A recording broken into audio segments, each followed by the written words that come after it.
வணக்கம். இன்றைய முக்கிய செய்திகள். ஆட்சி அமைப்பதற்கு தவேகாவிற்கு ஆளுநரிடமிருந்து அழைப்பு விடுக்காத நிலையில் தவேகா உச்சநீதிமன்றத்திற்கு செல்ல திட்டமிட்டுள்ளதாக தகவல் வெளியாகியுள்ளது. காங்கிரஸ் தற்போது தவேகாவுடன் இணைந்த நிலையில் கம்யூனிஸ்ட் மற்றும் விடுதலை சிறுத்தைகள் கட்சிகளிடத்திலும் தவேகா தலைவர் விஜய் அவர்கள் ஆதரவு கேட்டுள்ளார். இன்று அந்த கட்சிகள் ஆலோசனை கூட்டங்கள் நடைபெற்று வரும் நிலையில் அறிவிப்பு மாலைக்குள் வெளியாகும் என்று எதிர்பார்க்கப்படுகிறது. சென்னையில் மார்க்சிஸ்ட் கம்யூனிஸ்ட் கட்சியின் அவசர செயற்குழு கூட்டம் தொடங்கியது. தவேகாவிற்கு ஆதரவு அளிப்பது தொடர்பாக இடதுசாரி கட்சிகள் தனித்தனியாக ஆலோசனை மேற்கொண்டு வருகிறது. இன்னும் ஓரிரு நாட்களில் நல்ல செய்தி வரும் என்று தவேகா எம்எல்ஏக்களிடம் செங்கோட்டையன் அவர்கள் தெரிவித்துள்ளார். இன்று தமிழகத்தில் 12ஆம் வகுப்பு தேர்வு முடிவுகள் வெளியானது. இந்நிலையில் 12ஆம் வகுப்பு தேர்ச்சி விகிதம் அதிகரித்துள்ளது என்பது மகிழ்ச்சியை அளிக்கிறது என்று அன்பில் மகேஷ் அவர்கள் தெரிவித்துள்ளார். தமிழகத்தில் 12ஆம் வகுப்பு தேர்வு முடிவுகள் வெளியான நிலையில் அதிக தேர்ச்சி பெற்ற மாவட்டங்களில் ஈரோடு மாவட்டம் முதலிடம் பிடித்துள்ளது.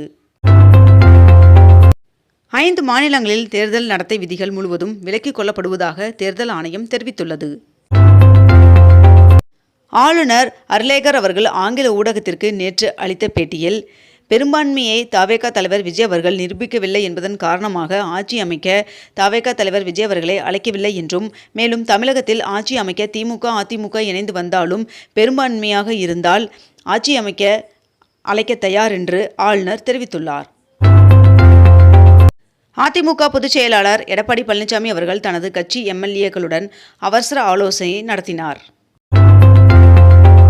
தமிழகத்தில் இன்று நீலகிரி, கோவை, ஈரோடு, திருப்பூர், திண்டுக்கல், தேனி, மதுரை, திருவாரூர், நாகப்பட்டினம், மயிலாடுதுறை, விருதுநகர், தென்காசி, கன்னியாகுமரி மற்றும் திருநெல்வேலி ஆகிய மாவட்டங்களில் ஒரு சில இடங்களில் கனமழை பெய்ய வாய்ப்புள்ளதாக வானிலை மையம் தகவல் தெரிவித்துள்ளது. தவேகா கூட்டணியில் இணைந்த காங்கிரஸ் கட்சிக்கு எதிராக நேற்று அண்ணா அறிவாலயத்தில் நடந்த திமுக எம்எல்ஏக்கள் கூட்டத்தில் தீர்மானம் நிறைவேற்றப்பட்டுள்ளது. வருகின்ற மே 14 மற்றும் 15 ஆகிய தேதிகளில் டெல்லியில் நடைபெறும் பிரிக்ஸ் வெளியுறவு அமைச்சர்கள் கூட்டத்தில் பங்கேற்பதற்காக ஈரான் அமைச்சர் இந்தியா வர வாய்ப்புள்ளதாக தகவல் வெளியாகியுள்ளது. 10,000 கிலோமீட்டர் வரை கண்டம் விட்டு கண்டம் பாயும் அக்னி 6 ஏவுகணை வரலாறு படைக்க தயாராக உள்ளது என்று தெரிவிக்கப்பட்டுள்ளது. தமிழ்நாட்டு மக்களின் தீர்ப்பை மாற்றி எழுத ஆளுநர் நினைப்பது மாபெரும் தவறு என்று எம்பி ஜோதிமணி அவர்கள் தெரிவித்துள்ளார்.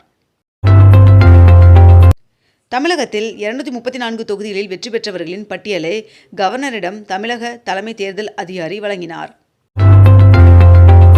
மேற்கு வங்கத்தில் மம்தா பானர்ஜி அவர்கள் முதலமைச்சர் பதவியை ராஜினாமா செய்ய மாட்டேன் என்று கூறிய நிலையில் மேற்கு வங்க அரசவையை ஆளுநர் RN ரவி அவர்கள் கலைத்து நடவடிக்கை மேற்கொண்டுள்ளார்.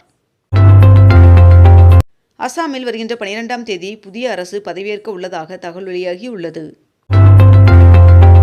தமிழ்நாட்டு மக்களின் தீர்ப்பிற்கு மரியாதை கிடைத்தே ஆக வேண்டும் என்று நடிகர் கமல்ஹாசன் அவர்கள் எக்ஸ் தளத்தில் பதிவிட்டுள்ளார். சென்னை சென்ட்ரல் ரயில்வே ஸ்டேஷனில் 223 அதிநவீன கேமராக்கள் பொருத்தும் பணி நடைபெற்று வருவதாக தெரிவிக்கப்பட்டுள்ளது. திமுக தலைவர் மு.க. ஸ்டாலின் அவர்களுடன் கூட்டணி கட்சி தலைவர்கள் சந்தித்து பேசினர்.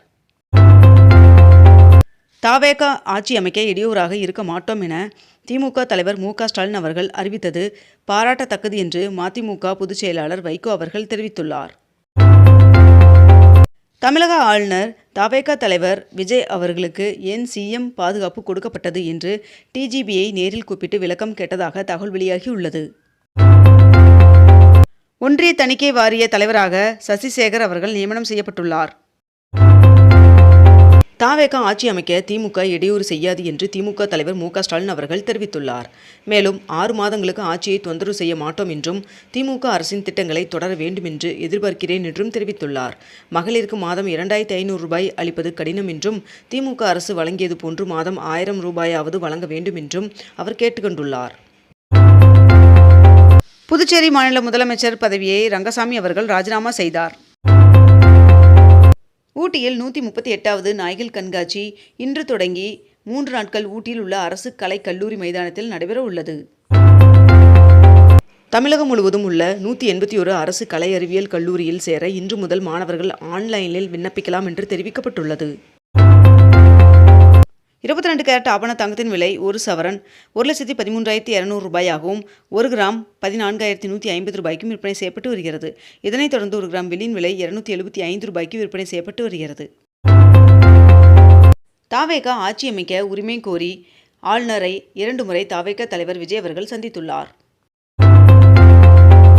முதல்வருக்கு வழங்கப்படும் கான்வாய் வாகனங்கள் உள்ளிட்ட உயர் பாதுகாப்பு தாவேக தலைவர் விஜய் அவர்களுக்கு வழங்கப்பட்டு வந்த நிலையில் தற்போது வாபஸ் பெறப்பட்டுள்ளது. PM ஸ்ரீ பள்ளி மேம்பாட்டு திட்டத்தில் இணைவதற்கான புரிந்துணர்வு ஒப்பந்தத்தில் கையெழுத்திட தமிழகத்திற்கு மத்திய கல்வி அமைச்சகம் 1 மாதம் கெடு விதித்துள்ளது. புதிதாக அமைய உள்ள அரசிற்கும் தாவேக தலைவர் விஜய் அவர்களுக்கும் திமுக MP கனிமொழி அவர்கள் வாழ்த்து தெரிவித்துள்ளார். சென்னை பனையூரில் தாவேக தலைவர் விஜய் அவர்களை சந்தித்து காங்கிரஸ் ஆதரவு தெரிவித்துள்ளது. நாட்டின் 16வது சட்டசபை கலைக்கப்படுவதாக தமிழக ஆளுநர் தெரிவித்துள்ளார். தாவேக பொதுச் செயலாளர் புசி ஆனந்த் அவர்கள் அதிமுக பொதுச் செயலாளர் எடப்பாடி பழனிசாமி அவர்களை சந்தித்ததாக பரவிய செய்தி வதந்தி என்று தெரியவந்துள்ளது. ஸ்ரீரங்கம் ரங்கநாதர் சுவாமி கோவிலில் சித்திரை திருவிழா கொடியேற்றத்துடன் துவங்கியது. வருகின்ற 14ஆம் தேதி தேரோட்டம் நடைபெற உள்ளதாக தெரிவிக்கப்பட்டுள்ளது. மேற்கு வங்கத்தில் பாஜக அரசின் பதவியேற்பு விழா வருகின்ற மே 9ஆம் தேதி நடைபெற உள்ளதாக தெரிவிக்கப்பட்டுள்ளது. தமிழ்நாட்டில் அடுத்த 7 நாட்களுக்கு கனமழை பெய்ய வாய்ப்புள்ளதாக வானிலை மையம் தகவல் தெரிவித்துள்ளது. திமுக கூட்டணியிலிருந்து காங்கிரஸ் விலகியது. இனி உள்ளாட்சி MP தேர்தல்களிலும் தாவேகவுடன் தான் கூட்டணி என்று காங்கிரஸ் அறிவித்துள்ளது. தமிழ்நாட்டின் நலனுக்காக தாவேகவுடன் காங்கிரஸ் கூட்டணி வைத்துள்ளது என்று ஜோதிமணி அவர்கள் தெரிவித்துள்ளார். வருகின்ற 2031ஆம் ஆண்டிற்குள் 16 புதிய கார்களை அறிமுகம் செய்ய மகேந்திரா திட்டமிட்டுள்ளதாக தகவல் வெளியாகியுள்ளது. ICC வெளியிட்ட வருடாந்திர T20 அணிகள் தரவரிசையில் 275 புள்ளிகளுடன் இந்திய அணி முதலிடத்தை தக்கவைத்துள்ளது. ஊட்டியில் 2026ஆம் ஆண்டிற்கான கோடை விழா மே மாதம் தொடங்கி ஜூன் 1ஆம் தேதி வரை நடைபெற உள்ளதாக தகவல் வெளியாகியுள்ளது. IPL 2026ஆம் ஆண்டிற்கான பிளே ஆஃப் போட்டிக்கான அட்டவணை அறிவிக்கப்பட்டுள்ளது. சென்னை கோட்டத்தில் 20 புதிய வாகன நிறுத்துமிடங்கள் திறக்கப்பட்டுள்ளது. காங்கிரஸ் கட்சி விஜய் அவர்களின் தாவேகாவுடன் கூட்டணி அமைப்பதாக காங்கிரஸ் கட்சி அறிவிப்பை வெளியிட்டுள்ளது. இதனை அடுத்து சத்தியமூர்த்தி பவனில் காங்கிரஸ் கட்சியினர் பட்டாசு வெடித்து கொண்டாடினர். தாவேகா அரசில் விஜய் அவர்களின் தலைமையில் உருவாகும் புதிய அமைச்சரவையில் காங்கிரசிற்கு ஒரு அமைச்சர் பதவி வழங்கப்பட உள்ளதாக தகவல் வெளியாகியுள்ளது. பரபரப்பான அரசியல் சூழலில் திமுக தலைவர் MK ஸ்டாலின் அவர்களுடன் நடிகர் ரஜினிகாந்த் அவர்கள் சந்தித்து பேசினார். இத்துடன் இன்றைய தலைப்புச் செய்திகள் நிறைவடைகின்றன. மேலும் இதுபோன்ற அண்மை தகவல்களை உடனுக்குடன் தெரிந்து கொள்ள அக்னிபூ சேனலை சப்ஸ்கிரைப் செய்து கொண்டு தொடர்ந்து இணைந்திருங்கள். நன்றி, வணக்கம்.